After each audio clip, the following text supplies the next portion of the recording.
Also tonight, eye-opening details are emerging in the wake of the deadly DuPont plant explosion. No one investigates like News 4. Tonight, we're learning more about what did not happen in the moments after the tragedy. News 4 senior correspondent Rich Newberg has the very latest now. Rich? Well, minutes after Tuesday's explosion at DuPont, first responders knew there was no chemical threat to surrounding neighborhoods and plants. But that information was very slow in getting out to the public. Tonight, as a result of News 4 reports on the issue, the alert system may soon be improved.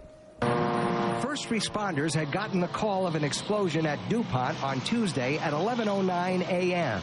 It happened at this storage tank that once contained the chemical polyvinyl fluoride. The lid blew off and killed welder Rich Folleron of Molenberg Betts, hired to work on the tank. Another welder, Bill Freeberg, was burned but is recovering.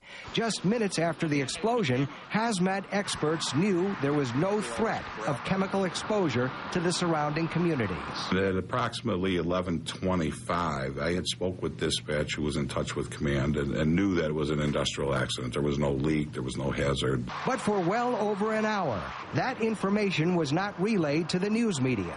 Residents in the vicinity of the explosion did not know how to react. Some said they would remain in their homes based on early reports there might be a hazardous chemical in the air. I'm going to stay until they say it's clear. I mean, I got problems as it is breathing. Finally, Town of Tonawanda Police Lieutenant Nick Beto was directed to address the media. At no time was there any risk of any kind of contamination to the air, the surrounding population, whether it be the motoring public or people in their homes. A DuPont spokesman told me the company believed there was no need to communicate with the public about environmental concerns because there was no threat, but the public had been left in the dark. And Town of Tonawanda Police believe there is room for improvement in communications. Maybe something we would need to work with media on, and I think that is something we should do, because of the instantaneous nature of breaking news.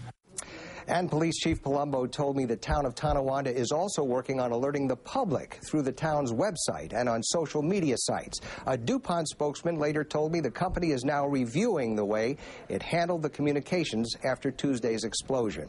Reporting live, Rich Newberg, News 4 at 5.